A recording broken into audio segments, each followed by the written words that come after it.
Easy physics বই থেকে আমরা বেশ কিছু সংক্ষিপ্ত প্রশ্ন সমাধান করব। সেই সংক্ষিপ্ত প্রশ্নগুলো তোমাদের পরীক্ষায় সংক্ষিপ্ত প্রশ্ন আকারে আসতে পারে ক খ আকারে। সুতরাং এই প্রশ্নগুলোর সমাধান খুবই গুরুত্বপূর্ণ।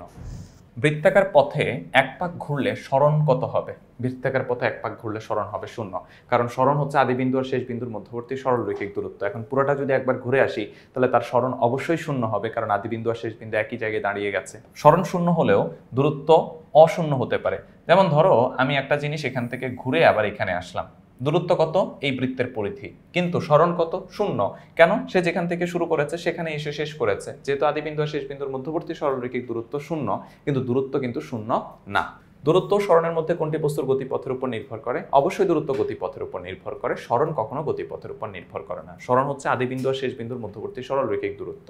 এই যে ধরো তুমি এই পথ ধরে ঘুরে আসছো, মানে এখান থেকে এখানে আসছো, সরণ কত? এতটুকু। তুমি এখান থেকে এখানে আসছো, সরণ তখনও এতটুকু। তুমি এখান থেকে এখানে আসছো, তখনও কিন্তু সরণ এতটুকুই। তার মানে তুমি কোন পথে যাচ্ছ তার উপর সরণ নির্ভর করে না, বরং দূরত্ব নির্ভর করে। তুমি যেই পথ ধরে গেছো সেই পথের দৈর্ঘ্যটা হচ্ছে তোমার দূরত্ব। এক ব্যক্তি 100 মিটার ব্যাসার্ধের একটি বৃত্তাকার মাঠ 2.5 পাক ঘুরলে তার সরণ কত হবে?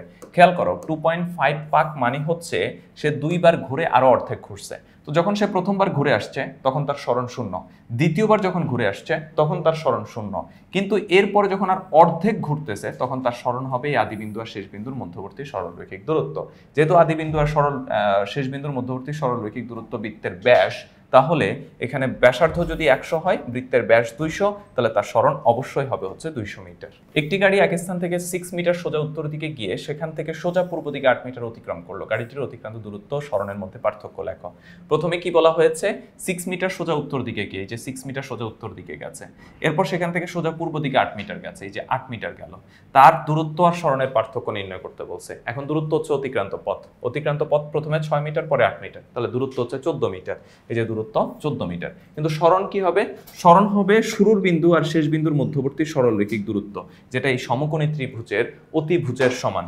এখন অতিভুজ সমান কি? রুট ওভার লম্ব স্কয়ার যোগ ভূমি স্কয়ার, অর্থাৎ 8 স্কয়ার প্লাস হচ্ছে 6 স্কয়ার। কারণ এইটাকে আমি লম্ব বললাম, এটাকে আমি ভূমি বললাম, তাহলে এক্ষেত্রে কি হবে? রুট ওভার 8 স্কয়ার প্লাস হচ্ছে 6 স্কয়ার। তার মানে এখান থেকে আমরা পাচ্ছি হচ্ছে 10 মিটার। তাহলে দূরত্ব ছিল 14, সরণ হচ্ছে 10, পার্থক্য হচ্ছে 4 মিটার। বেগ বলতে কি বুঝো? উদাহরণ সহ লেখো। নির্দিষ্ট দিকে সরণের পরিবর্তনের হার, অথবা নির্দিষ্ট দিকে একক সময় অতিক্রান্ত দূরত্বকে আমরা বেগ বলি। যেমন একজন ব্যক্তি পূর্ব দিকে প্রতি সেকেন্ডে 20 মিটার করে পথ অতিক্রম করতেছে, তাহলে তার বেগ হচ্ছে 20 মিটার পার সেকেন্ড পূর্ব দিকে। বেগের একক ও মাত্রা ব্যাখ্যা করো। বেগ সমান হচ্ছে সরণ বাই সময়। সরণের একক মিটার আর সময়ের একক সেকেন্ড, তাহলে এখান থেকে মিটার পার সেকেন্ড, মানে এসটা যখন উপরে চলে যাবে এস ইনভার্স 1 হবে। তারপরে বেগের মাত্রা হচ্ছে সরণের মাত্রা বাই সময়ের মাত্রা। সরণের মাত্রা হচ্ছে ক্যাপিটাল এল, সময়ের মাত্রা হচ্ছে টি। টি যখন উপরে চলে যাবে তাহলে এল টি ইনভার্স 1। তাৎক্ষণিক দ্রুতি বলতে কি বুঝো? কোন একটা স্পেসিফিক মোমেন্টে যে দ্রুতিটা পাওয়া যায় তাকে আমরা তাৎক্ষণিক দ্রুতি বলি। যেমন 10টা 10 মিনিট 10 সেকেন্ডে যে দ্রুতিটা, তাকে তাৎক্ষণিক দ্রুতি বলে। অথবা সময়ের ব্যবধান শূন্যের কাছাকাছি হলে দূরত্বের পরিবর্তনের হারকে আমরা তাৎক্ষণিক দ্রুতি বলতে পারি। গড় বেগ ব্যাখ্যা করো। কোন বস্তু ইউ আদি বেগ নিয়ে এ সুষম ত্বরণে চলে টি সময়ে ভি শেষ বেগ প্রাপ্ত হয়। ধরি উক্ত সময়ে বস্তুটির এস দূরত্ব অতিক্রম করে। বস্তুটির সরণ এস, তাহলে বস্তুটির গড় বেগ ভি বার সমান হবে এস বাই টি, বা এস ইকুয়ালস টু হচ্ছে ভিটি।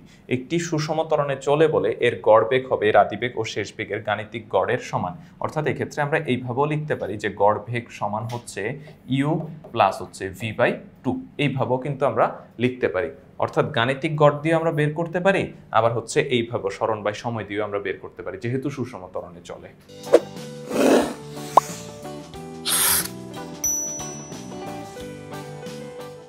এক ব্যক্তি এক্স প্রস্থের একটি সোজা রাস্তা পার হতে গিয়ে রাস্তার অর্ধেক পথ অতিক্রম করে v1 সমদ্রুতিতে এবং অবশিষ্ট অর্ধেক পথ অতিক্রম করে v2 সমদ্রুতিতে।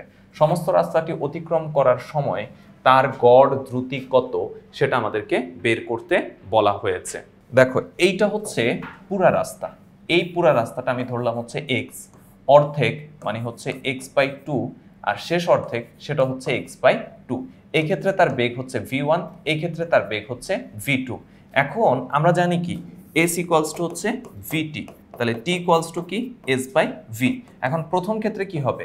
x/2, মানে প্রথম ক্ষেত্রে তার অতিক্রান্ত দূরত্ব হচ্ছে x/2 আর এই ক্ষেত্রে বেগের মান হচ্ছে v1। দ্বিতীয় ক্ষেত্রে t2 সমান হচ্ছে কি হবে x/2 ডিভাইডেড হচ্ছে v2। দেখো প্রথম অর্ধেক অতিক্রমের সময় হচ্ছে x/2 ডিভাইডেড হচ্ছে v1, এখানে 2টাকে আমরা নিচে দিয়ে দিতে পারি x/2 v1। আর দ্বিতীয় অর্ধেকের ক্ষেত্রে সময় হচ্ছে t2 সমান হচ্ছে x/2 v2, তাহলে এই ক্ষেত্রে কি হবে x/2 v2। এই যে দেখো t1 সমান হচ্ছে x/2 v1, t2 সমান হচ্ছে x/2 v2। এখন গড় দ্রুতি সমান হচ্ছে মোট অতিক্রান্ত দূরত্ব বাই মোট সময়। মোট অতিক্রান্ত দূরত্ব হচ্ছে x, কারণ পুরো রাস্তার প্রস্থ হচ্ছে x। মোট সময় হচ্ছে t1 প্লাস হচ্ছে t2। t1 এর পরিবর্তে x/2 v1, t2 এর পরিবর্তে x/2 v2। x যদি কমন নিয়ে ফেলি তাহলে এখান থেকে হচ্ছে আমরা লসাগু করলে পাচ্ছি v2 plus v1 by 2v1 v2।